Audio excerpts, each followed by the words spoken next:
Jadi sebenarnya camp ini adalah camp yang paling unik menurut saya. Karena camp ini adalah camp yang cover hal yang paling unik dalam kerajaan Allah. Jadi perasaannya saya cover sudah hampir semua yang coba disodorkan ya. Kita sudah cover Thy Kingdom Come, aspek kerajaan, aspek keluarga, aspek praise and worship, aspek generasi, kurang apa lagi. Jadi harusnya kalau sudah keluar dari tempat ini, kan ini ekonomi habis ini. Dan kalian mau saya menyampaikan sesuatu yang 5 sesi menjadi 1 sesi kan? Itu sangat pintar sih sebenarnya. Tapi apa boleh buat lah, let's do it. It's a bit challenge buat saya, tapi apa boleh buat, kita akan mengerjakannya. Dan kita akan menyelesaikannya. Jadi saya berupaya simplified apa yang coba saya sampaikan di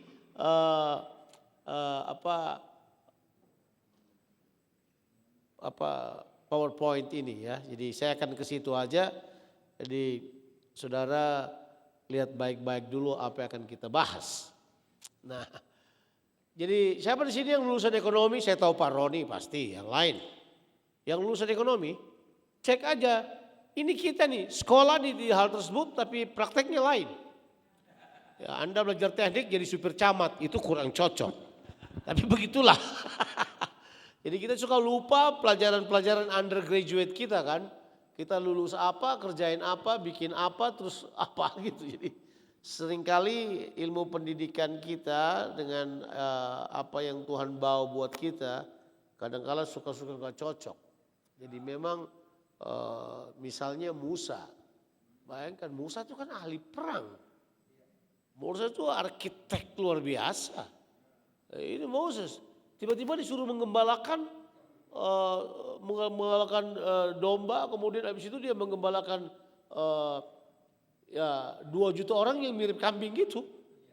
Ya, maksudnya yang keras kepala, yang tapi kita tidak akan bahas itu sih. Ya, kita akan bahas kingdom ekonomi. Tapi bisa bayangin nggak? Mereka berubah profesi dengan cepat karena Tuhan yang suruh. Terus Musa bercanda, Tuhan aku nggak bisa bicara. Tuh hello. Kalau kamu tidak bisa bicara nggak apa-apa. Aku punya orang lain yang namanya Harun jadi juru bicaramu. Dan mungkin Harun adalah orang yang paling bikin susah Musa di sepanjang hidupnya. Ya, dan dia bikin susah banyak orang percaya di sepanjang hidupnya juga. Karena pemahaman-pemahaman yang keliru. So pasang seat belt. Karena Anda akan tergoncang. It's gonna be a bumpy ride for a while. Karena sejujurnya setelah saya mengajar kingdom ekonomi, banyak teman-teman saya sendiri loh, orang dekat saya berkata bahwa Jonathan sudah anthropocentris deh, sudah bukan Christ centris. Dia kayaknya sudah lebih kepada berpusat pada manusia bukan pada Allah gitu. Saya bilang enggak, saya cuma berpusat pada apa yang Allah anggap pusat, gitu aja kan. Iya, kita sok-sok bikin Allah jadi pusat, kita tidak buat apa yang Tuhan suruh. Itu bukan berpusat namanya itu. Itu adalah memanipulasi pusat menjadi sesuatu yang bukan pusat. Apa namanya itu? Itu namanya adalah pengabaian atau negligence tingkat tinggi.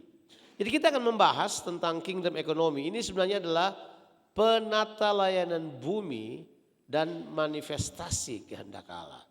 So itu yang akan kita bahas. Yuk kita mulai dengan melihat apa yang bakal kita temukan di pertemuan ini. Coba kita lihat dulu. Bumi, sistem dan pemerintahan Allah. Think of it. Itu sesuatu yang akan mengguncang cara berpikir saudara. Yang kedua kita akan bahas adalah penebusan itu adalah reposisi sistem. Ya, kalau Anda pikir penebusan itu cuma urus dosa-dosamu, maafkan. Kita ini terlalu berpikir Tuhan itu tertarik dan kemudian Tuhan itu cuma di pikiran Tuhan. Bagaimana gue urus dosa dunia? Come on. Dosa itu bukan prioritas Allah. Tapi kita bikin seolah-olah itu prioritas Allah. Udah tahu teologi siapa yang bikin itu, nanti sudah cari sendiri. Terus kemudian kita membahas tujuan penebusan itu adalah pemerintah. Kemudian kita akan bahas ekonomi kerajaan. Di sini kita akan menggunakan term-term ekonomi. Saudara yang belajar ekonomi pasti mengerti. Kita akan bahas oikonomos dan 5 fondasi ekonomi ilahi, prinsip pengelolaan. Kemudian kita akan bahas uang dan sistem kerajaan. Haleluya, yang banyak uangnya akan merasa jengkel pada saya, tapi apa boleh buat. Kemudian konversi kekayaan rohani. We are going to talk about those things. So are you ready now? Nah kita mulai dulu, bumi, sistem dan pemerintahan Allah. Ini fondasi teologisnya, yang harus kita mengerti. Bahwa sebenarnya bumi itu adalah wilayah operasional kehendak Allah. Betul, wilayah operasional kehendak Allah. Tuhan tinggal di sorga, tapi wilayah operasionalnya ada di bumi. Jadi kalau mau lihat bagaimana cara kerja Tuhan, lihat bumi, jangan lihat sorga. Astaga. Nah, ada perbedaan antara dua kata penting ini, antara eretz dan kosmos. Eretz itu bumi, kosmos itu adalah sistem, tempat, dunia. Nah mungkin saya perlu menjelaskannya dari sekarang atau nanti saya lagi mikir sekarang di kepala saya lagi berputar. Karena saya mesti selesaikan apa yang biasanya saya selesaikan satu sesi, saya mungkin harus menyelesaikan dalam 15 menit.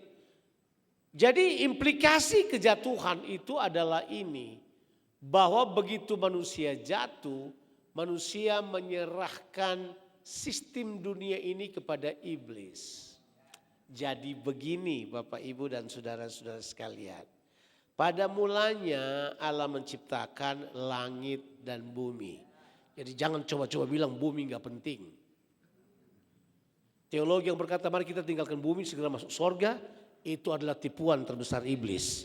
Jadi iblis mau suruh kita pergi ke sorga supaya dia yang kelola bumi ini. Haleluya. Dia pengen sekali bumi ini, kasihan. Iblis itu punya keinginan satu, dia mau bumi ini, dia mau banget. Dia pengen banget, dia gak ada tempat, dia mau kemana? Di sorga diusir. Dia ada di tengah antara sorga dan bumi, bingung dia sebenarnya. Mau ke sorga gak boleh balik, dia ke bumi aja.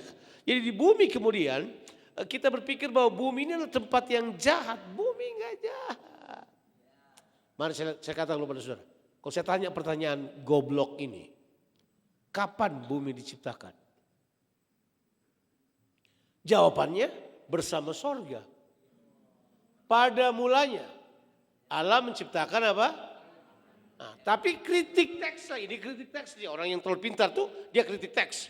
Oh sekalipun dia berkata bahwa pada mulanya Tuhan menciptakan, tapi kan pada mulanya itu tak terhitung waktunya. Terserah Pak. Alkitab bilang pada mulanya Allah menciptakan apa? Jadi kapan bumi diciptakan? Pada mulanya. Stop, nggak usah berteologi dulu, baca dulu Alkitab. Alkitab bilang apa? Bumi diciptakan kapan? Jadi waktu Tuhan ciptakan sorga, diciptakan bumi bersama-sama. Jadi jangan pikir bahwa bumi itu hanyalah sebuah planet berwarna biru di jutaan. Come on! Terserah. Tapi Tuhan pilih bumi sebagai tempat. Dia menyatakan dirinya. Dia menyatakan kuasanya. Nah tentu kan kalau saya bilang ini saya punya asumsi. Anda sudah tahu bahwa Allah itu roh adanya. Roh adanya betul ya? Itu mesti teologi, itu teologi proper. Allah itu roh.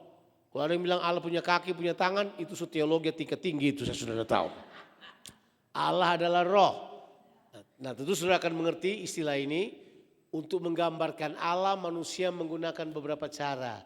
Cara yang terdekat menurut Alkitab itu disebut sebagai apa? Antropomorfisme. Antropomorfisme itu kita menggambarkan Allah seperti manusia. Punya mata, punya tangan, punya. Terus kalau dia menggambarkan emosional Allah itu namanya antropopatisme. Bahwa Allah menangis, Allah sedih, Allah bersuka cita, Allah marah, Allah geram, Allah cemburu. Itu adalah antropopatisme menggambarkan emosional Allah dengan emosi manusia. Apakah Allah punya tangan? Kita nggak tahu. Terus apalagi jarinya 5, siapa tahu jarinya 16? Kita juga nggak tahu. Tapi kita kan terbatas pada pemahaman kita yang seperti ini.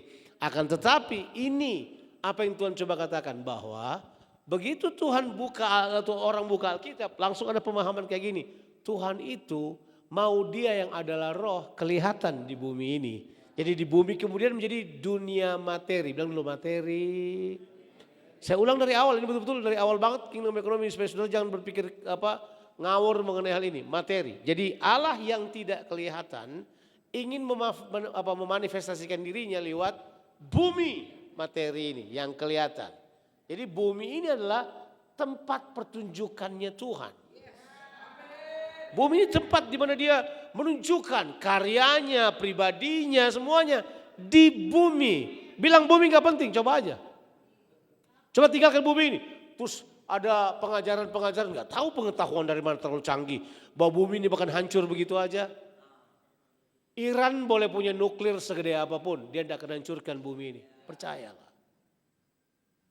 Coba lihat saya. Nuklir Pak, daya ledaknya terserah mau daya ledaknya kayak apa. Bumi ini jadi seperti sekarang, siapa yang tahu umur bumi? Mulai daripada mulanya, mau tahu umur berapa umurnya? Antropologi bingung juga umur bumi berapa. Terus ini bumi kalau baca sejarah bumi ya, kapan-kapan Google lah sejarah bumi entah dari kapan, Anda akan menemukan ribuan kali bumi ini dipikirkan akan hancur. Ribuan kali Pak, hancur oleh air, oleh api, oleh ledakan, oleh tabrakan meteor itu sudah berapa kali. Kapan rusaknya dia? Bumi ini milik Allah. Ya, itu dulu. Nah, oke, cut supaya kita masuk dulu. Tuhan ciptakan bumi, ini sudah ada sebelum manusia ada. Berarti logikanya adalah manusia ada untuk bumi. Bukan bumi untuk manusia, tolong jangan dibalik. Kalau bumi untuk manusia, salah itu. Manusia ada dulu baru bumi datang. Ini enggak, bumi sudah ada entah berapa lama baru manusia. Dan memang kalau mau jujur teologi dan filosofis Alkitab, memang kitab Kejadian tidak ditunjukkan untuk menunjukkan berapa umur bumi. Enggak. Tapi kan penafsir Pentakosta mengatakan umur bumi cuma 6.000 tahun. Umur bumi 6.000 tahun sedangkan Mesir sudah 7.000 tahun budayanya. Mesopotamia 7.500 tahun budayanya. Jadi Mesopotamia sudah ada baru bumi diciptakan. Agak terlambat. Ya kan? Jadi makanya ada pemahaman yang berkata tahun 2012 dunia kiamat itu sebenarnya apa? Pemahaman suku Maya itu. Bukan Alkitab, ada-ada aja. Terus kita percaya suku Maya akan menentukan dunia ini. Makanya mereka Maya-Maya aja, dunia Maya, kawin Maya, semuanya Maya. Karena not that I despise their technology or their culture. Enggak bermaksud begitu. Tapi jangan bilang bahwa manusia harus tunduk pada suku Maya. Enggak, yang ciptakan manusia dan bumi itu sama. Tuhan. Untuk sebelum saudara marah pada saya, bahwa saya pernah mengajarkan di rock bahwa tujuan manusia bukan ke sorga. Sebelum saudara marah lebih jauh, manusia itu diciptakan dengan bahan dasar bumi loh. Bukan sorga. Tuhan punya tujuan, saya berkata ini kita buat dari bumi aja. Karena tanah dan eretz sama bahasanya. Bahasa Ibrani sama. Tanah. Saudara bahan dasarnya apa? Tanah. Dan cuma kita bilang kamu dari tanah kembali ke tanah. Nah disuruh kembali ke sorga. Enggak tahu siapa yang bilang kita kembali ke sorga. Loh ini benar ini Alkitabiah kan?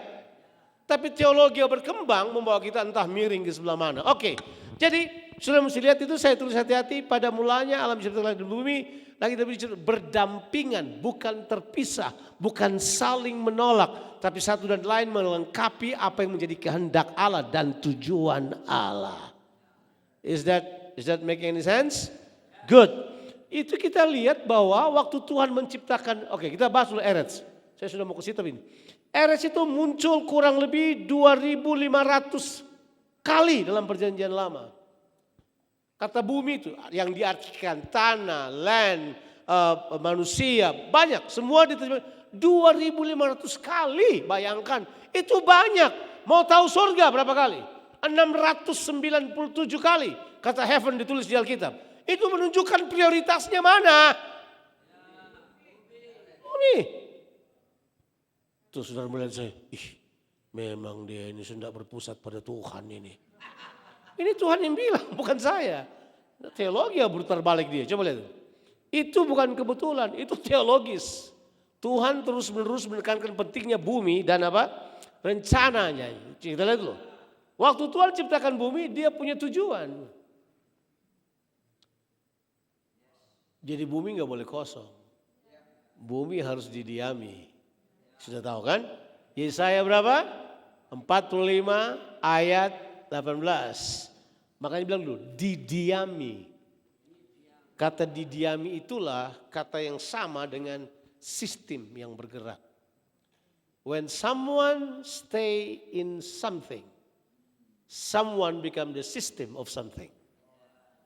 Ya kan? Kamar kosong, Anda masuk di dalamnya. Tiba-tiba di otak Anda berkata, perlu ada Ada tempat tidur. Perlu ada ini. Apa itu? System. Because men live to create system. Manusia diciptakan untuk sistem. Ini mereka belajar dari mana sistem ini? Oh, dari Tuhan.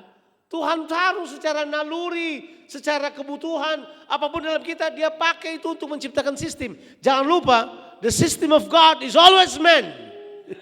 Never AI. Percayalah, AI, robot, apalah, artificial intelligence, namanya sudah artificial, tapi percaya. Tapi apa boleh buatlah. Oke? Coba kita lihat dulu. Implikasi teologis, bumi bukan kesalahan. Penciptaan bumi adalah keputusan ilahi yang sengaja dan bermakna. Tahu enggak kalau filsafatnya Plato, bumi ini adalah Tuhan terlalu kudus, jadi Tuhan bilang, udahlah yang buruk-buruk kita buang ke bumi. Jadi bumi adalah sampah, tempat pembuangan. Daging ini jahat, makanya jiwa yang kudus tidak boleh tinggal dalam daging ini. Siapa bilang ada-ada aja. Anak manusia aja jadi manusia. Makanya jangan percaya Hellenistic theology itu bahaya. Oke? Materi bukan dosa. Dunia fisik adalah medium kebaikan Allah, bukan sumber kejahatan. Oh, itu maka saya sudah bilang paradigma ini switching paradigm. Apalagi Tuhan tidak anti dunia fisik. Ia menciptakan, memelihara dan memperbarui bumi. Itu benar.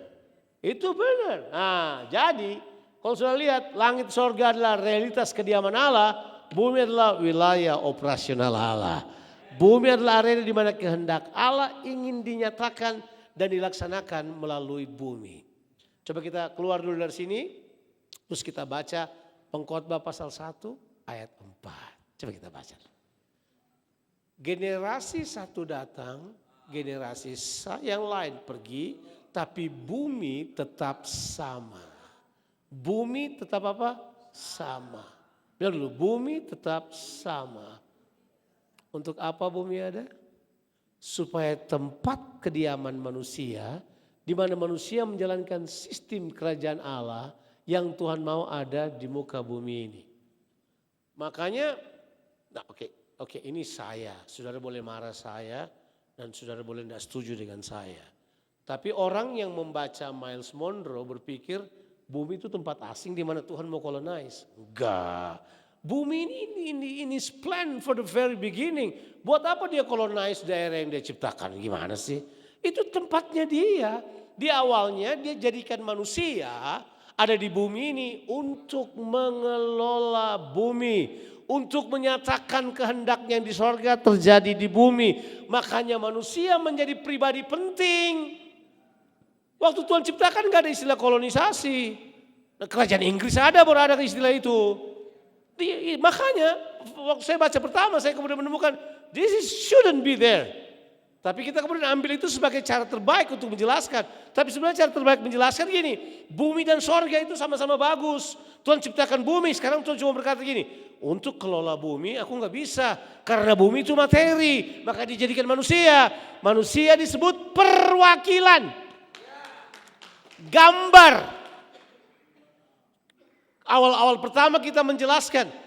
Saya bukan anti Miles, bukan. Cuman saya bilang bahwa pemahaman kita harusnya harus kejadian 1 dan 2, jangan melebar kemana-mana kan. Karena gini, arti kata gambar, 4 years, bayangkan kan saya mengajar kerajaan ini udah 21 tahun. Jadi udah lama nih, 4 years kita mencoba menjelaskan kata Bereshit itu sebagai dari bahasa aslinya untuk menggambarkan bahwa itu adalah kerajaan. Gak perlu ternyata. Jadi ini pakar teologi ya, ini bukan saya membaca. Buku yang ditulis oleh seorang yang bernama John Walton. Kalau saudara membaca buku John Walton itu adalah seorang, kan Anda pintar, Google dong, Anda kan tahu. Dia menulis beberapa buku. Salah satu itu The Lost Adam and Eve. Itu cerita tentang bagaimana kehilangannya itu. The loss of Eden, the loss of Adam and Eve. Dia tulis begini, sebenarnya kata gambar itu punya arti perwakilan pemerintahan. Jadi begitu ada kata gambar, dunia kuno langsung tahu. Itu perwakilan. Kita hanya pikir gambar itu apa. Karena kita kebanyakan gambar. Ya kita bingung ini gambar apa. Tapi sebenarnya kalau dibahasakan, kita mesti tahu dong latar belakangnya. Siapa yang baca Alkitab dan berpikir bahwa Alkitab itu untuk saudara? Ulang. Ini kan teologis.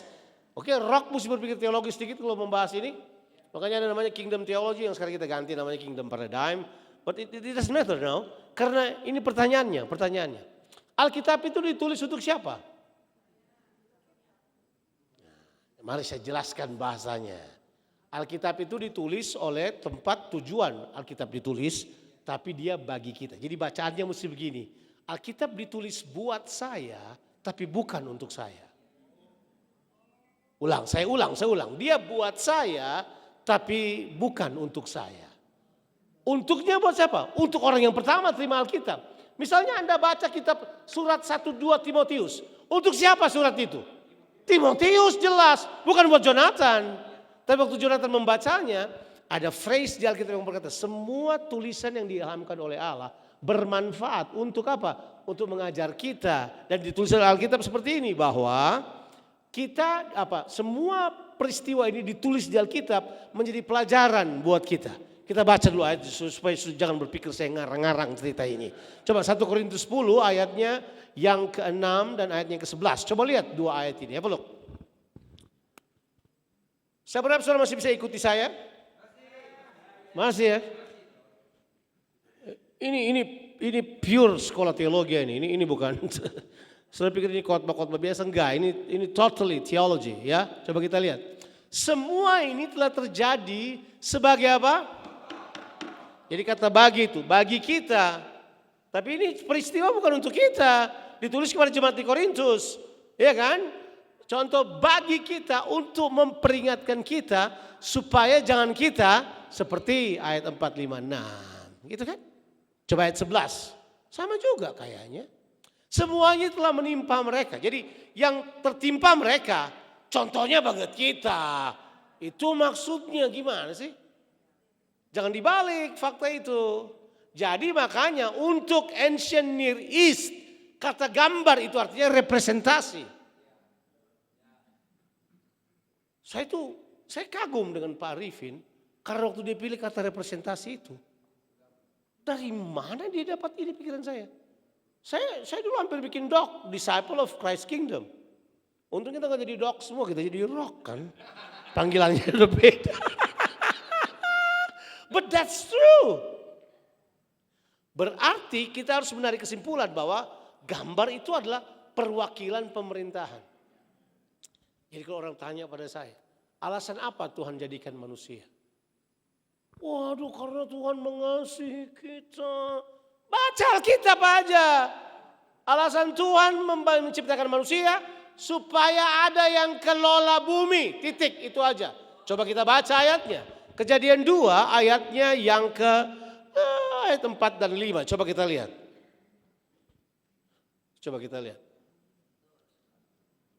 Aduh. Demikianlah riwayat langit dan bumi waktu diciptakan. Ketika Tuhan Allah menjadikan bumi dan langit. Dia balik tadi langit dan bumi, sekarang dia balik apa? Bumi dan langit. Jadi enggak usah sentuh langit dulu, sentuh bumi aja. Belum ada semak apapun di bumi. Belum timbul tumbuh-tumbuhan apapun di padang. Sebab Tuhan Allah belum menurunkan hujan. Dulu saya pikir ayat ini, wow, hujan belum ada. Penemuan bagus kan. Tapi ternyata bukan itu. Dan belum ada apa? Orang. Untuk apa? Nah, jadi kenapa bumi seperti itu? Belum ada yang mengusahakan. Itu narasi namanya. Jadi kalau baca cerita ini berarti manusia diciptakan untuk apa? Ya, untuk mengusahakan. Dan kata itu exactly yang dipakai untuk Adam. Kata yang sama waktu Tuhan berkata di Kejadian 2 ayat yang ke-15. Coba kita lihat Kejadian 2 ayat yang ke-15. Kita mundur-mandur dulu. Puji Tuhan COVID itu ya. COVID itu membuat saya membaca kitab Kejadian 1-3 bolak-balik. Entah ada kali 50 kali. Jadi otak saya Kejadian 1-3 terus untuk membahas yang saya sebut sebagai narasi penciptaan itu tuh. Coba lihat.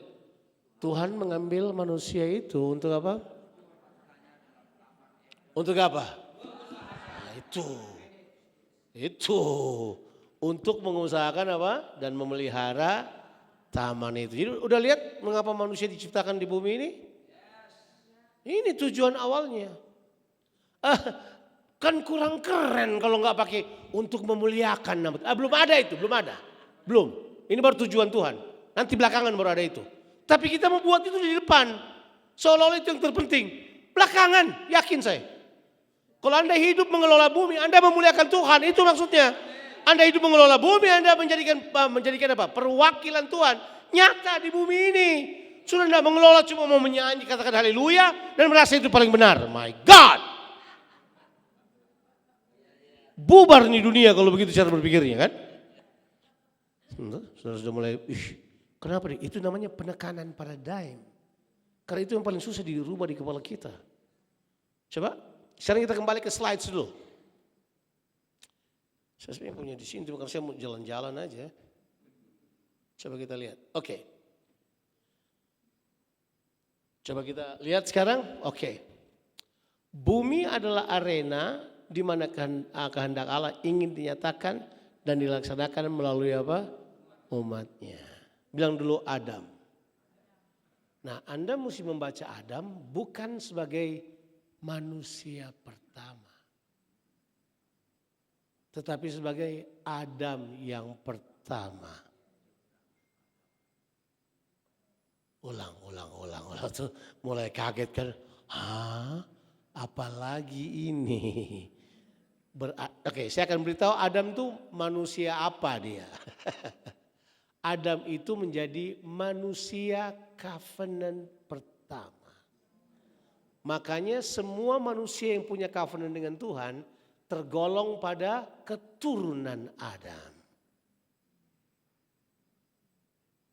Makanya Yesus adalah Adam yang terakhir. Kalau Adam yang kedua dalam konteks penciptaan, Nuh itu Adam yang kedua. Tapi Yesus disebut sebagai Adam yang terakhir. Kenapa dia Adam yang terakhir? Karena dia menyelesaikan kegagalan Adam yang pertama. Dan Adam yang terakhir ini unik. Anda hanya bisa membaca Yesus sebagai Adam yang terakhir kalau Anda mengerti covenant. Makanya saya ulang-ulang, Anda tidak mungkin akan mengerti kingdom economy kalau Anda tidak mengerti covenant. Covenantal economy. Itu beda. Itu beda dengan sekedar punya uang dan menikmati. Bukan. Kita covenantal. Semua yang kita miliki punya tujuan perjanjian. Nah tuh. Iya kan? Oke. Sekarang kita pindah slides berikutnya. Coba kita lihat. Oke, saya jelaskan dulu kosmos pada saudara. Apa itu kosmos? Dunia. Sebab ini yang bakal saudara ketemu banyak sekali. Dan ada orang berkata, saya sudah buat itu Pak Jonathan. Saya bilang, kamu belum buat ini. Kamu buat dengan sistem dunia. Kamu pikir sama? Tidak sama. Saya kasih contoh. Nanti saya akan pada saudara. Dunia itu adalah sebuah perpindahan kerajaan. Waktu manusia jatuh dalam dosa, tolong pikir dulu, jatuh dalam dosa itu bukan hanya moral. Seperti yang dikatakan oleh banyak teologi. Cuma karena berdosa, Adam enggak buat apa-apa loh. Yang makan istrinya lebih dahulu. Dia hanya share sebagai suami istri. Jadi bukan makannya yang penting sebenarnya. Adam punya masalah yang jauh lebih besar daripada makan buah. Ya, negligence. Tapi ini dia yang saya mau katakan kepada saudara supaya saudara punya pemahaman yang tepat ya. Coba lihat ya. Bumi dan dunia. Bumi itu adalah milik Allah. Dunia itu adalah sistem untuk mengembangkan bumi ini. Tadinya dipegang oleh Adam. Tapi Adam jatuh dalam dosa. Kan jatuh dalam dosa itu adalah jatuh dalam perbudakan kan. Iya. Dan dulu perbudakan. Itu bukan cuma karena jatuh dalam sebuah, ada perbudakan dosa, saya percaya ada perbudakan karakter, cara iblis menghancurkan gambar Allah, ingat? Tujuan Allah jadikan kita segambar dan pemerintahan, saya tahu itu. Tapi kita sedang berbicara unsur pengelolaannya. Jadi Adam waktu dia jatuh, ini dia tahu arti perbudakan. Perbudakan itu artinya you are stripped of your rights. Jadi kamu tuh dilucuti dari semua yang kamu punya. Apa yang Adam punya? Adam raja di bumi ini. Dia merupakan gambar Allah di bumi ini. Dia perwakilan Allah di bumi ini. Waktu dia jatuh dalam perbudakan, semuanya itu stripped off. Diberikan kepada iblis. Pada saat itulah bumi enggak terjadi apa-apa. Yang beralih adalah dunianya. Yang beralih adalah sistem untuk mengelola bumi beralih. Jangan lupa, saya katakan dari awal tadi, manusia adalah sistemnya Allah. Begitu manusia jatuh dalam perbudakan, sistem yang harusnya menjalankan bumi ini diambil oleh iblis. Sekarang iblis menguasai sistemnya, makanya ada sistem dunia. Dan sistem dunia yang dijalankan oleh iblis, itu kan dia lihat dari atas. Dan Alkitab gak bercanda, ada narasi asal usulnya iblis. Iblis gak muncul dari neraka, Pak. Dan tempatnya juga belum di neraka. Dan dia juga sekarang belum ada di neraka. Belum. Nanti. Oke, sampai sini kita oke? Ya jangan terkikik iblis kembali ke neraka tempat asalmu. Itu bukan tempat asalnya. Bukan. Dia dibawa buang ke bumi ini. Dan kita tidak akan bahas itu lebih lama. Tapi ini yang saya mau katakan pada saudara. Waktu manusia jatuh, sistem dunia yang kita sebutkan kerajaan Allah itu beralih ke tangannya iblis. Kerajaan dunia beralih ke tangannya iblis. Saat itulah dunia ada dalam sistem yang baru. Sistem di bawah perbudakan dosa. Namanya sistem itu adalah dunia. Sistem itu namanya apa? Dunia, world, bukan earth. Earth, bumi. Bumi gak jadi masalah. Walaupun bumi terpengaruh waktu jatuhnya manusia, tapi bumi gak apa-apa. Apa yang Tuhan taruh di bumi tetap sama. Yang jadi kekuatannya kita dalam pemahaman ini harusnya adalah bahwa bumi ini tetap intact, dunianya, cara mengelolanya, sistem dunianya dikuasai oleh iblis. Sampai di sini kita oke? Bilang dulu iya Pak. Sebab kalau enggak saya susah maju ke depan ini. Sebab begitu sistem ini dikuasai, tebak, iblis mengerjakan. Nah, saudara mesti mengerti sifatnya iblis. Iblis, the devil is the best counterfeit. Dia tahu counterfeit. Counterfeit itu dia peniru yang hebat. Dia ulung sekali mencontek. Jadi KW-nya dia mendekati KW, ya mendekati aslinya KW 1 lah dia kira-kira. Tapi tetap KW. Premium. Nah, oke. Jadi sampai titik ini, sampai dia kemudian create a kingdom.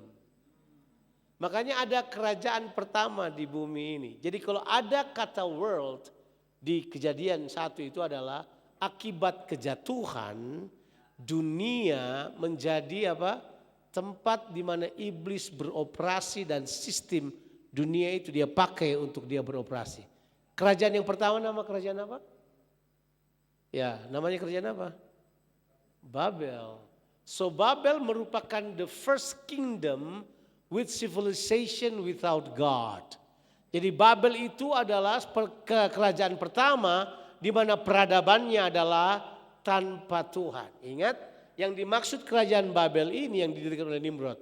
Tolong jangan kasih nama anakmu Nimrod. Sebab ada pemahaman daripada kata Nimrod ini.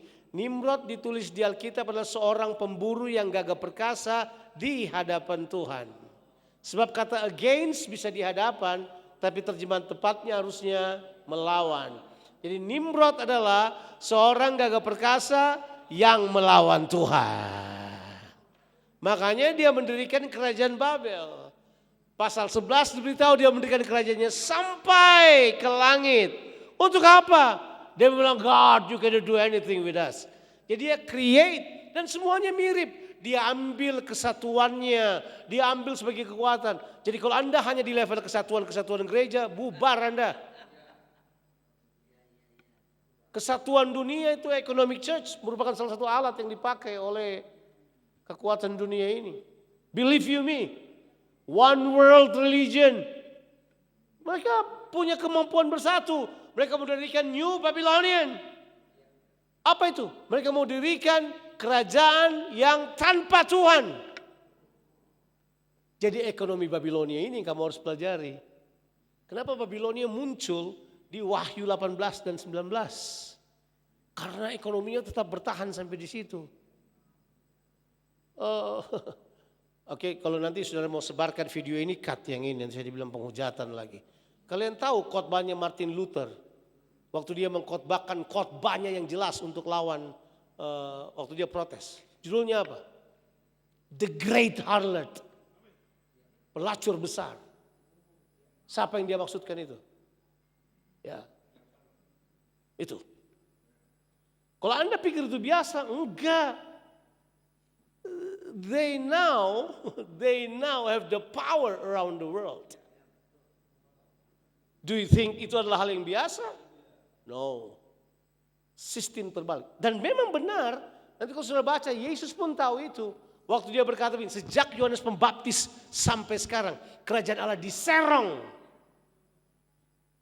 Saya telah mendengar pengkhotbah faith yang khotbahnya lain sama sekali.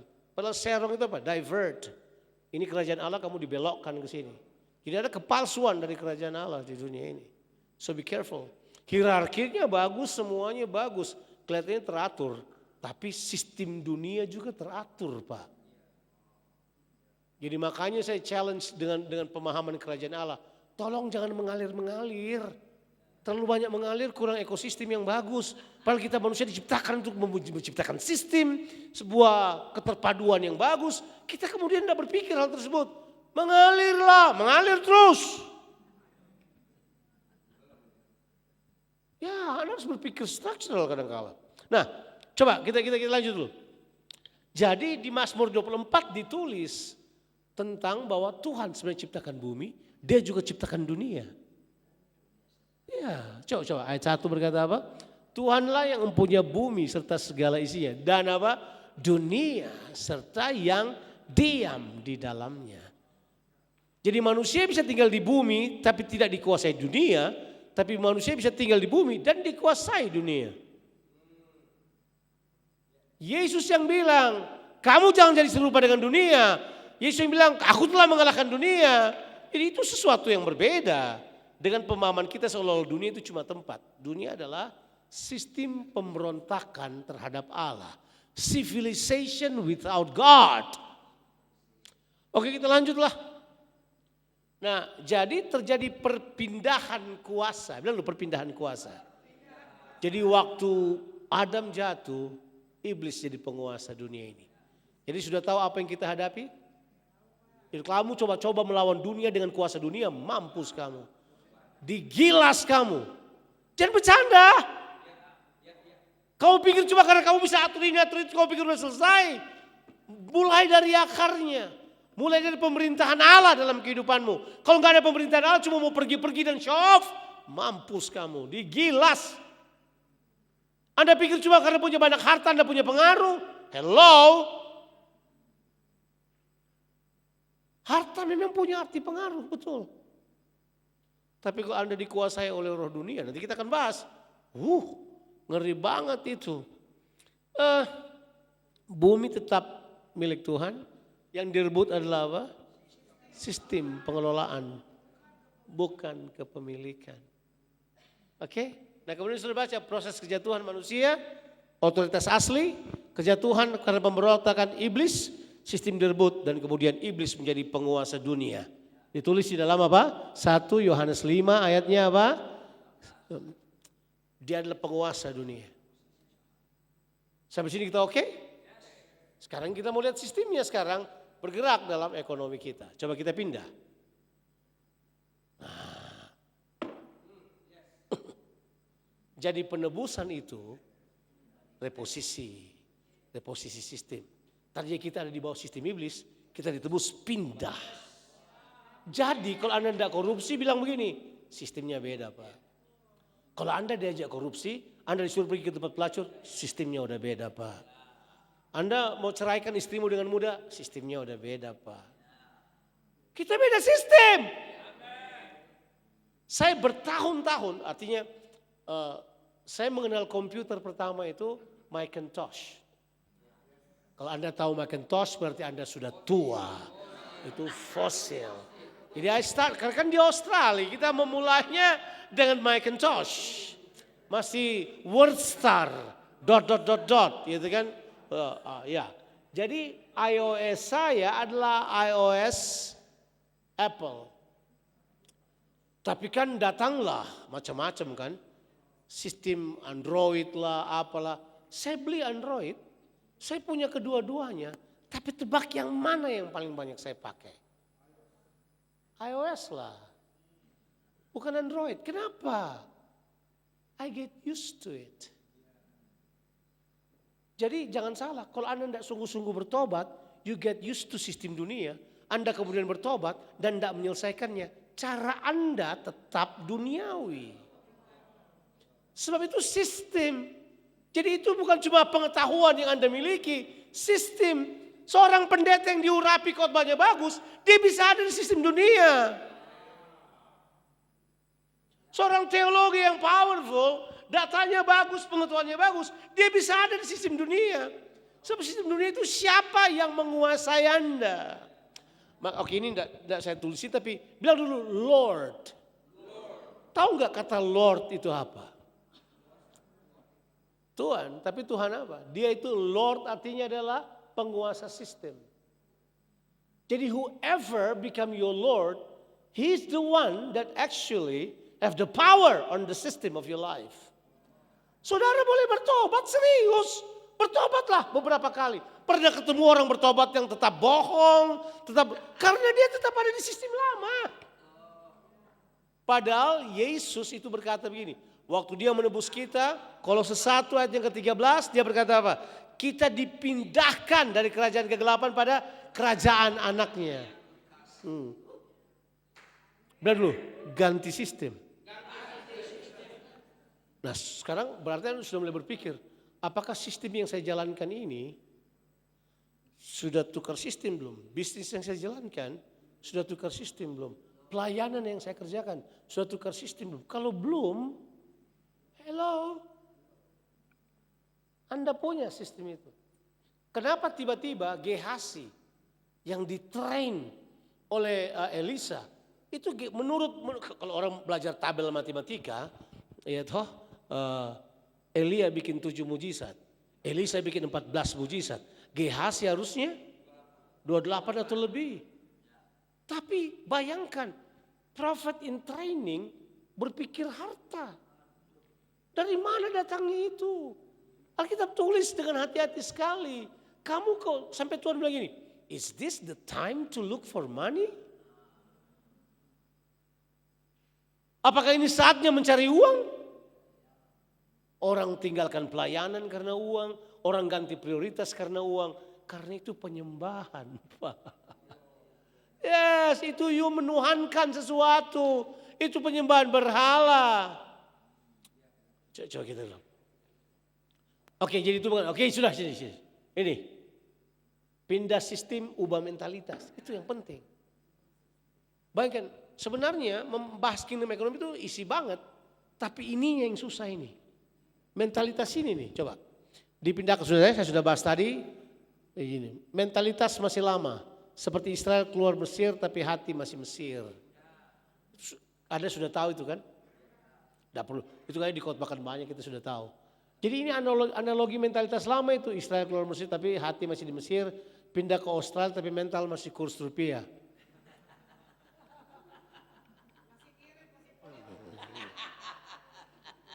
Saya itu kalau beli baju saya nggak lihat harga. Kayak orang kaya kan. Tapi kan sebenarnya memang kursnya saya dolar. Dia enggak. Sayang masa 2 juta. $200. Bukan 2 juta. $200 di Australia simple.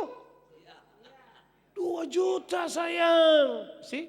the way we use our brain and train the way we look at things, jangan di currency-nya, lihat kebutuhanmu, ya kan?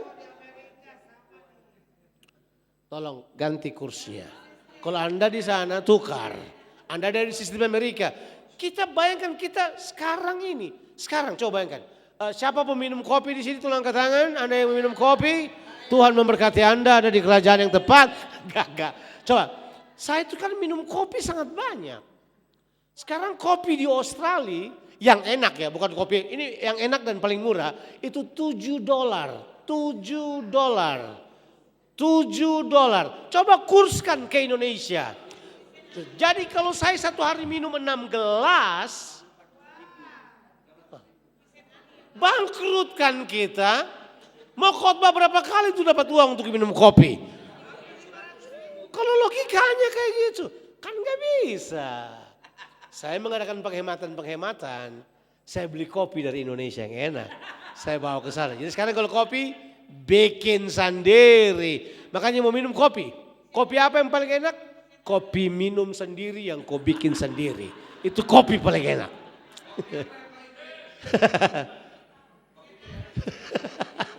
Siap, kita lanjut. Ini analoginya. Jadi sebenarnya, boleh saya beritahu ini, kenapa pemuritan penting? Nah itu tuh. Pemuritan adalah pembaruan sistem internal. Iya, bukan sekedar transfer informasi, melainkan transfer paradigm. Itu pemuritan. Edukasi ini enggak mudah. Orang yang mau gampang, aku udah tahu. Coba. Pandang enteng. Saya punya murid yang kayak gitu. Sekarang tinggalin istrinya. Kawin lagi. Kan kita capek nasihatinnya. Oh gampang, aku udah tahu. Come on. Itu dibilang, mereka akan memerintah bersama dengan dia 1000 tahun. Ini bahasa pemerintahan, bukan bahasa wisata. Coba lihat orang masuk surga itu mau wisata sebenarnya mereka itu. Mau makan, dasar itu tuh. Itu jadi naik ke gunung Tuhan itu adalah bahasa pemerintahan. Jadi siapa yang boleh naik ke gunung Tuhan? Bersih tangan, murni hati, tidak bersumpah palsu. Oke, sudah? Kita pindah sekarang. Ini DP doi ini. Ini doinya ini bikin apa? Coba mari, slowly kita pindah. Aduh. Jadi fondasi ekonomi kerajaan ini di bumi ya. Ini di bumi. Bilang dulu bumi. Di sorga Anda perlu hikmat gak? Enggak perlu. Hikmat itu diperlukan di mana? Di bumi. Salah satu definisi hikmat yang saya selalu katakan adalah akurasi sorgawi. Ketepatan di sorga muncul di bumi ini. Jadi ada 5 fondasinya. Coba. Yang pertama adalah hikmat. Yang kedua adalah tanah. Yang ketiga adalah pertanian. Yang keempat adalah logam batu mulia. Yang kelima adalah air. Kalau mau bikin bisnis, lihat 5 hal ini. Orang terkaya di Cina bisnisnya air. Coba. Udah nggak usah foto kan dikasih. Minta aja dari si siapa Santo. Namamu Santo bagus loh itu. Karena kita mengenal orang kudus kan. Santo Roni. Yang paling cocok Santo Ping. Santo Ping Ardi. Oke. Oke. Nah coba kita lihat dulu. Coba lihat kelima ini. Nah orang tanya 5 ini saya dapat dari mana ya? 5 ini terambil dari Kejadian pasal 2. Jadi kalau Anda baca, waktu Tuhan taruh manusia di Eden, Tuhan siapkan semuanya. Ada sungainya, sungainya mengandung emas. Sungai mengandung emas. Mau cari berapa blok terserah. Belum ada Antam. Ada Adam. Coba, apa lagi? Nanti sudah lihat akan ada sungai. dan itu. Nah, kapan-kapan sudah baca kata-katanya. Misalnya Hawila, Kush, itu menunjukkan tempat yang sekarang. Minyak bumi ada, ini ada, permata ada, semua ada. Udah? Tanah.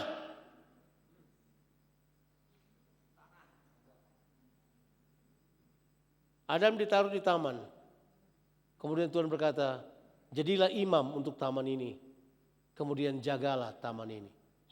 Abad itu adalah pelayanan Leviticus kepada Allah. Jadi pelayanan keimamatan kepada Allah.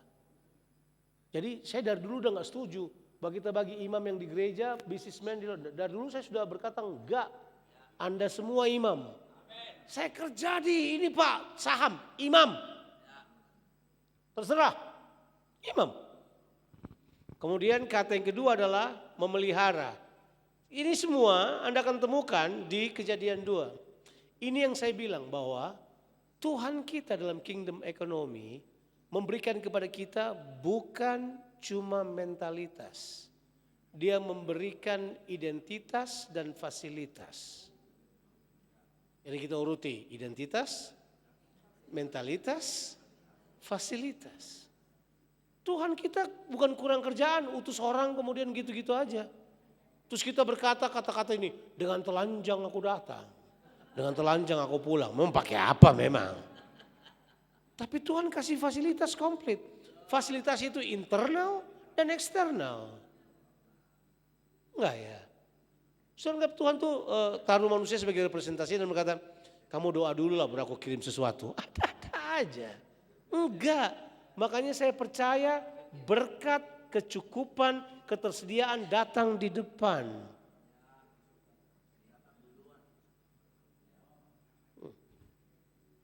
Baru Anda dikasih, Anda jalan. Jadi Anda tidak pergi kepada Tuhan, apakah, bagaimanakah saya hidup oleh iman? Enggak begitu. Kerajaan Allah enggak gitu. Mentalitas faith healer yang bilang itu. Ya. Mental kerajaan enggak gitu. Bilang disediakan. Fasilitas. Oke.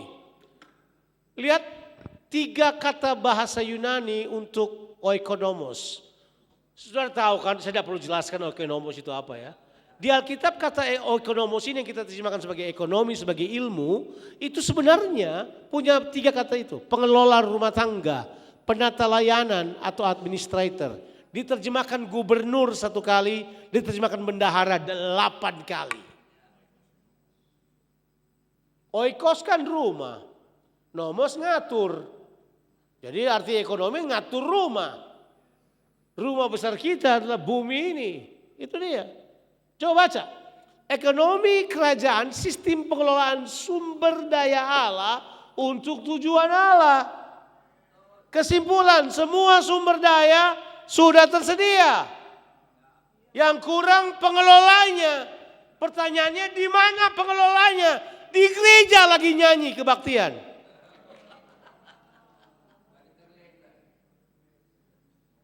Paradigm. Dulu saya suka protes pendeta-pendeta yang berkata, kamu bisnismen bertobat, masuk gereja jadi hamba Tuhan, kerja full time, digaji oleh gereja.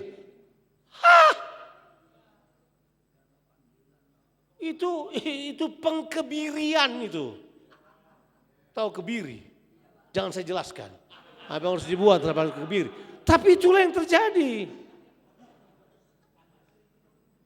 Boleh saya beritahu pada saudara?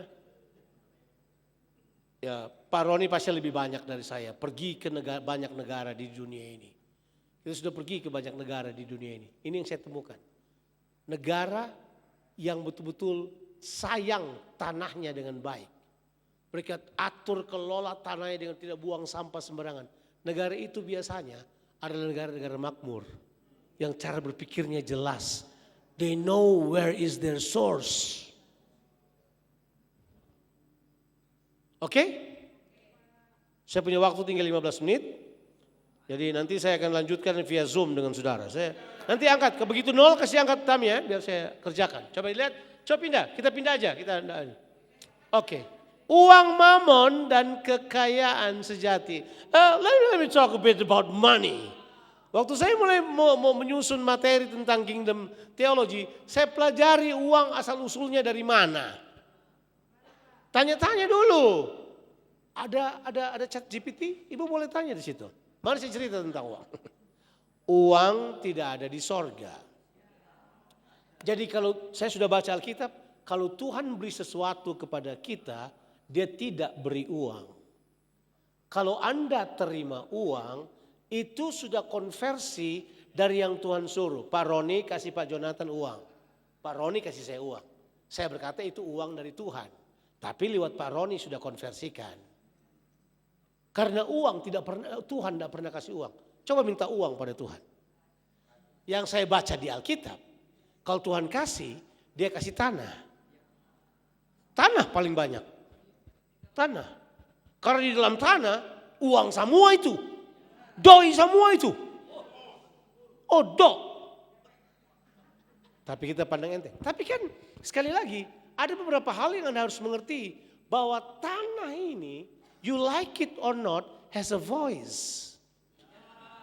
Kalau saya bilang ini orang bilang teologi tanah namanya ya. Tanah ini penting. Kalau Anda menumpahkan darah yang salah di tanah itu. Tanah berhenti menghasilkan buah.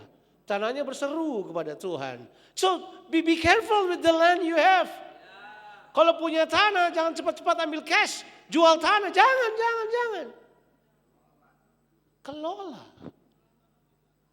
Kelola.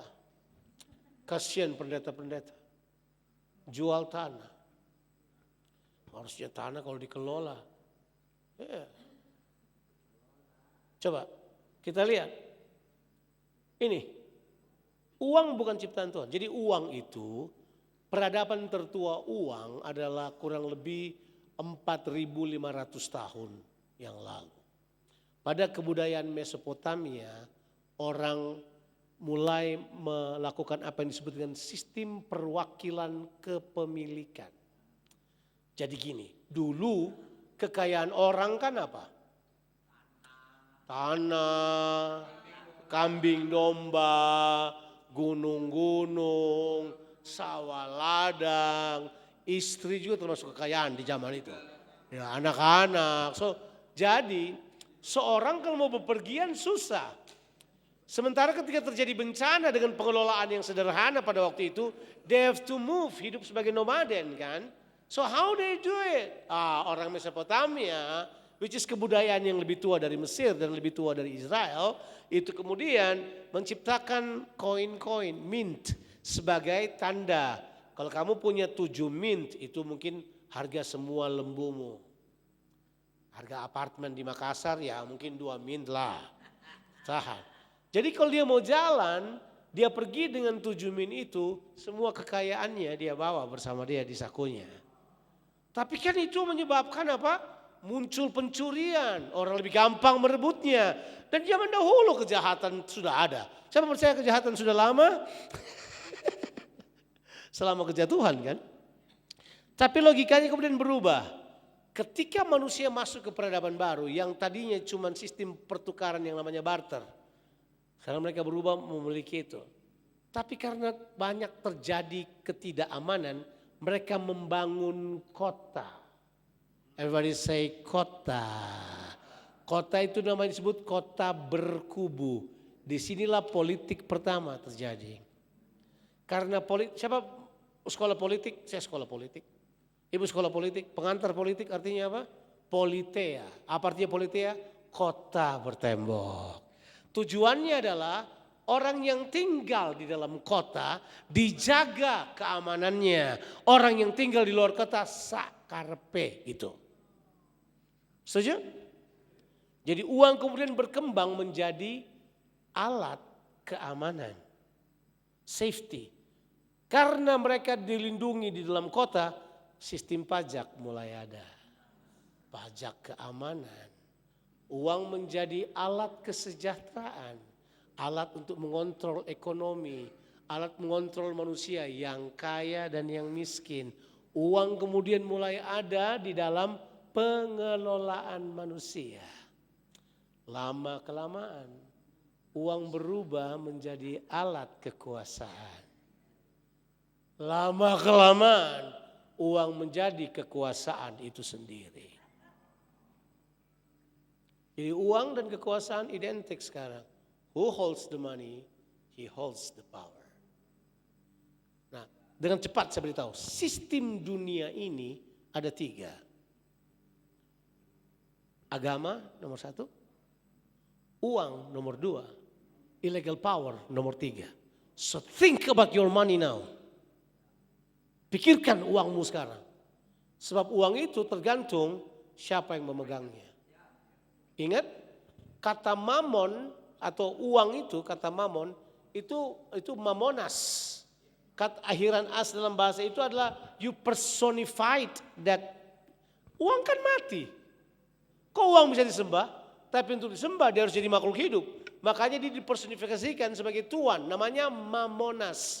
Personified of that thing become alive. Makanya uang jadi hidup. Kalau Anda tidak pegang uang, Anda nggak hidup. Anda pegang uang, Anda hidup. Mamonas. Dan benar, waktu Yesus mengajarkan prioritas kerajaan, dia bilang, kamu tidak bisa menyembah 2 tuhan. Kamu tidak bisa menyembah Tuhan dan tidak bisa menyembah Mamon. Dia pilih kata Tuhan, dia tidak bilang Allah. Kenapa Tuhan? Sepenguasa sistem. Sistem sudah dikuasai oleh uang atau dikuasai oleh Tuhan. Wow, coba kita lihat. Saya ingin tunjukkan pada saudara kekayaan sejati kita itu menggunakan kata itu. Ada ini perjanjian lama saya kutip semua ya. Ini belum ada perjanjian baru. Coba have a look. Masalahnya bukan uang, tapi masalahnya adalah worship. You worship that money. Because itu menjadi alat kekuasaan dan kekuasaan itu sendiri. So be careful with your money. Be careful. Be careful with your heart towards that money. Kamu harus jaga hatimu terhadap keuangan itu. Nah kita lihat ada kaya versus wealth. Ada 3 jenis kekayaan di Alkitab dalam bahasa Inggris. Kutip dari 4, ada 4 harusnya tapi ada 3 yang saya mau saudarakan. Yang pertama rich. Rich itu cuma kaya. Kaya itu berarti Anda memiliki pemilikan akumulasi dari apa yang Anda miliki. Jonathan punya 1 rumah. Jonathan punya 2 mobil. Jonathan punya account bank dengan jumlah sekian. Jonathan punya investasi ini dan ini. Dia silent partner dengan ini. Itu kekayaannya. Kamu akumulasi, itu kekayaan saya. Cuman itu. Tapi itu bukan wealth. Itu baru rich. Rich things that you can count that you have. Yang kamu bisa hitung yang dulu. Tapi begitu dia masuk ke wealth, kamu bukan cuma memiliki, kamu punya kemampuan untuk menikmatinya. So wealth, makanya namanya common wealth, bukan common rich. Common wealth itu beritahu bahwa kamu punya kekayaan yang kamu dapat menikmatinya. Apakah kamu menikmati kekayaanmu? Atau maling yang nikmati kekayaanmu? Atau rumah sakit yang nikmati kekayaanmu? Uang kumpul 10 juta sampai 2 miliar, sakit operasi 1,5 miliar. Tinggal 500.000. Dokter kipas-kipas, haleluya. Dia kemudian buat yang lain lagi, kan? Hello system.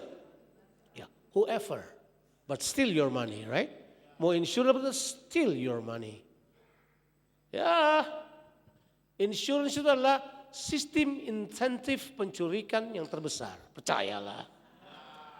Dia sudah tahu bahwa kamu akan mengeluarkan 20 miliar. Tapi dia bilang kamu bayar aja dulu 600 juta.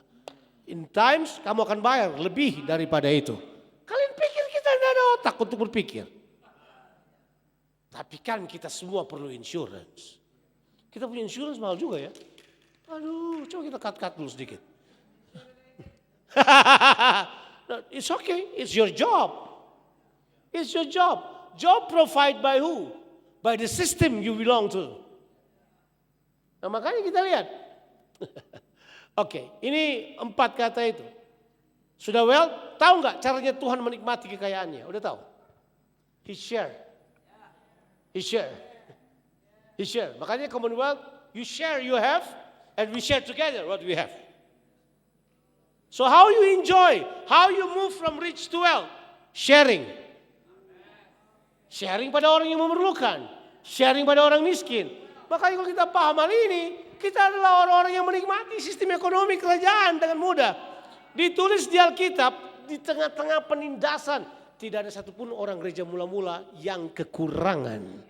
They know the principles. Terakhir baru prosper. Kalau prosper itu Anda udah jadi bendahara. Anda sudah bendahara, Anda panggil beberapa pendeta, bagaimana kita bikin Kupang menjadi sebuah kota yang penuh air, hijau, bersih dan menyenangkan. Udah beda. Kita belum prosper. Rich aja masih terseok-seok. Tapi coba lihat, kabat itu adalah berbobot. Kabat, jadi di situ dibilang uang itu atau kaya itu punya pengertian kualitas kehidupan. Makanya disebut kabat. Kabat sama itu, mulia artinya. Bermartabat. Bermartabat apa sih? Dignity ya. Osher itu kaya berlimpah. Gadal ini bertambah. Pernah baca tentang Ishak. Lalu Ishak menjadi kaya, kian lama kian kaya, lalu menjadi sangat kaya. So itu accumulate ya. Pertumbuhan akumulasi. Tapi yang Tuhan inginkan sebenarnya adalah kail. Kail itu adalah kekuatan untuk memperoleh kekayaan. Sebenarnya yang penting bukan uangnya, tapi kemampuan untuk memperoleh uang itu. Kamu boleh punya dokter banyak tapi sakit-sakitan terus, miskin Anda. Udah pastilah kekuatan ini yang penting, ini yang ditulis. Ulangan 8, Tuhan memberi kuasa kepada kita untuk memperoleh kekayaan. Kekayaan sejati ini, kail, kapasitas, kekuatan, tentara yang besar. Kail itu artinya adalah great army.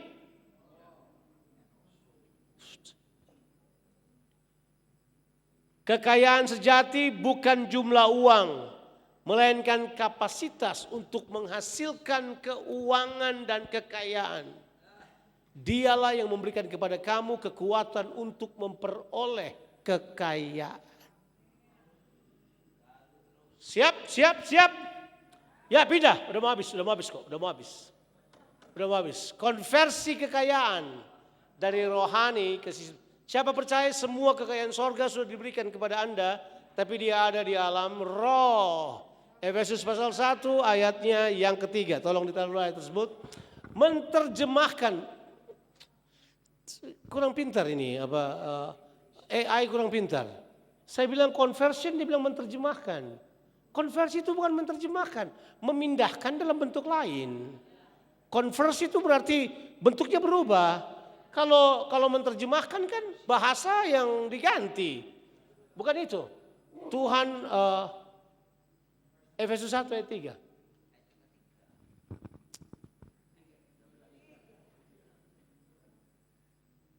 Terpujilah Allah Bapa Tuhan kita Yesus Kristus yang dalam Kristus telah mengaruniakan kepada kita segala. Nah, tolong ya, jangan pikir sorga itu tempat kediaman Allah ya, enggak. Tuhan kan enggak. Tuhan mau kasih kamu berkat, dia taruh di tempat kediamannya. Maksud lo mau datang ambil. Makanya konsep orang berpikir nanti di sorga baru kita kaya. Enggak.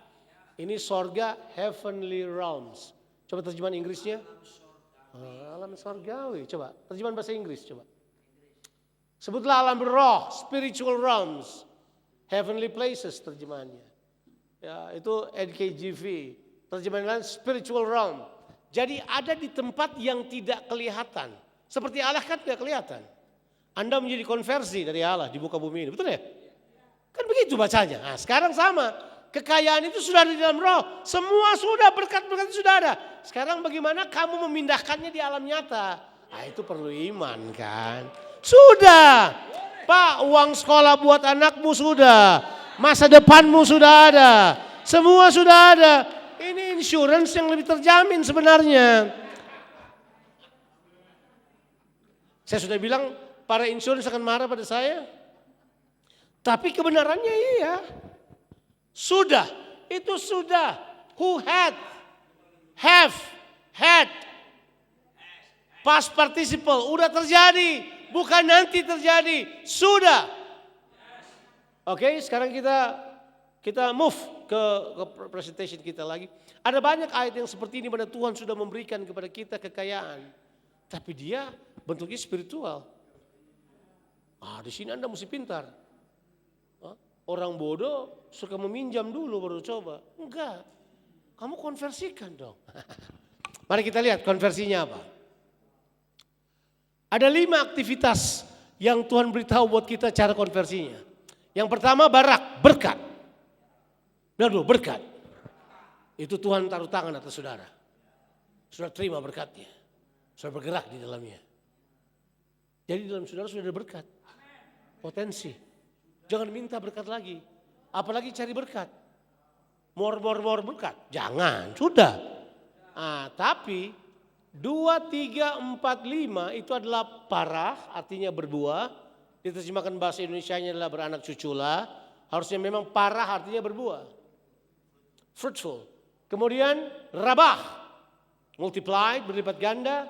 Malai, memenuhi bumi. Kemudian kabas, menaklukkan. Semua aktivitas ini dilihat dari pekerjaan. Bilang dulu pekerjaan. Pekerjaanmu lebih penting daripada uangmu. Sebab pekerjaan itu bukan cuma menghasilkan uang. Anda mengeluarkan pribadi, karakter, kuasa Allah lewat kehidupanmu. Itu tujuan utamanya. Uang imbalan. Makanya saya selalu bilang kan. Di dalam saya ini uang semua ini. Iya, saya mengajar keliling dunia, saya terima cashnya. Ada di sini. Tapi saya mesti mengeluarkan pekerjaan saya, karunia saya, kemampuan saya. Saya dulu hampir jadi penyanyi loh, hampir jadi penyanyi. Bayangkan, tapi untung saya tidak mau kawin sama penyanyi. Saya mau kawin, saya sudah cipta lagu, saya pencipta lagu yang cukup bagus loh. Jangan salah, udah perlu dicoba itu. Saya sudah meninggalkannya. Saya komposer yang bagus. Saya belajar komposisi, saya belajar musik, saya sekolah music in the church. Saya mengajar hal tersebut. Oh iya, bikin drama kolosal. Itu bagian-bagian saya di zaman itu. Tapi tiba-tiba Tuhan berkata, bukan itu. Kamu harus mengajar umatku untuk hidup dalam generasi Daud. Waktu itu saya belum tahu arti kerajaan. Sebab kalau kata Daud kan harusnya kerajaan. Itu bayangkan semua tulisan-tulisan. Dan saya mau belajar kayak John Sung gitu kan.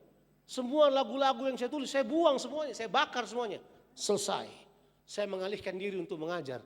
Dan memang saya lebih dipanggil untuk mengajar dan menyanyi kan.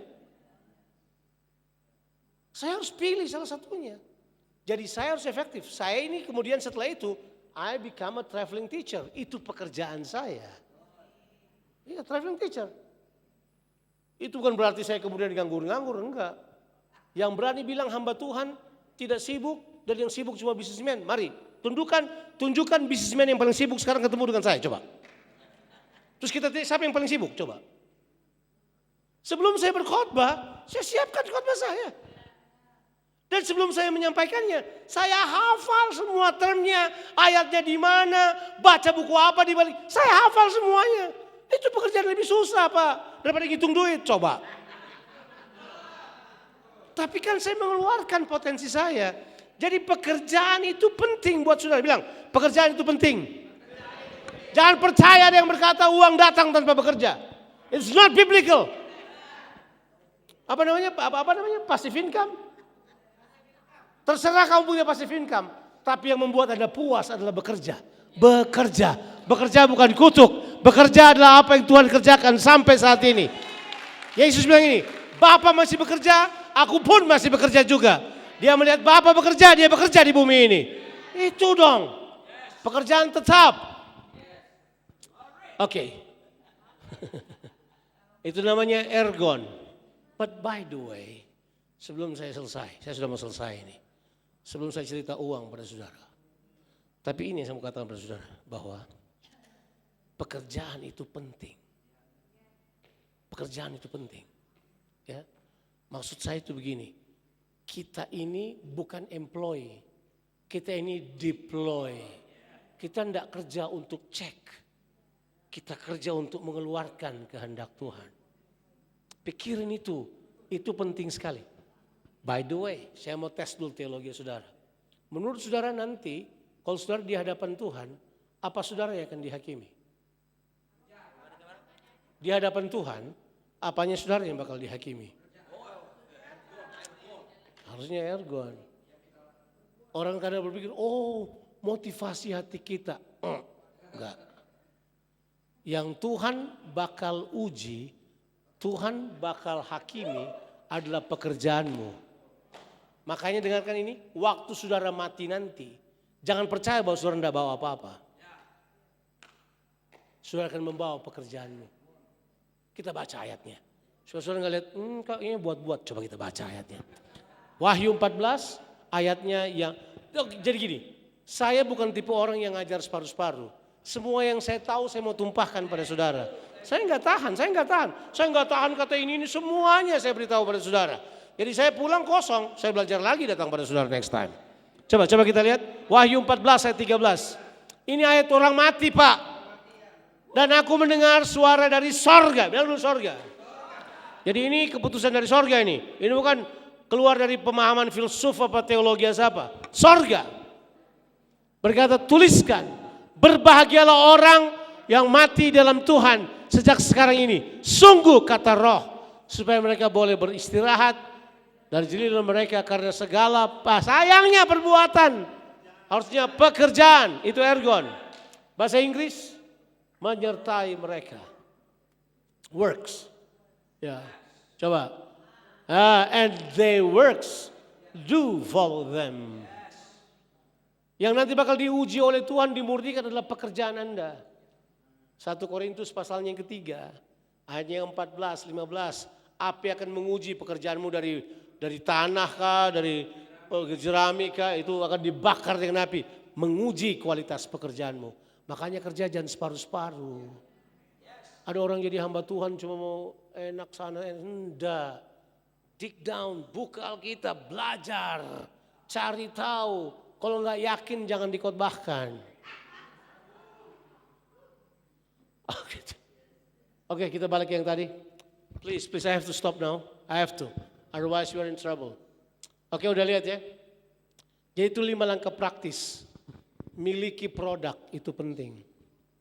Miliki produk itu sangat penting. Yang kedua, jawab kebutuhan. Serve a cause. Serve a cause. Cause apa? Keadilan kah? Cause apakah? Itu lakukan itu. Kadang-kadang tidak perlu dibayar. Ya. Lihat 5 hal tersebut.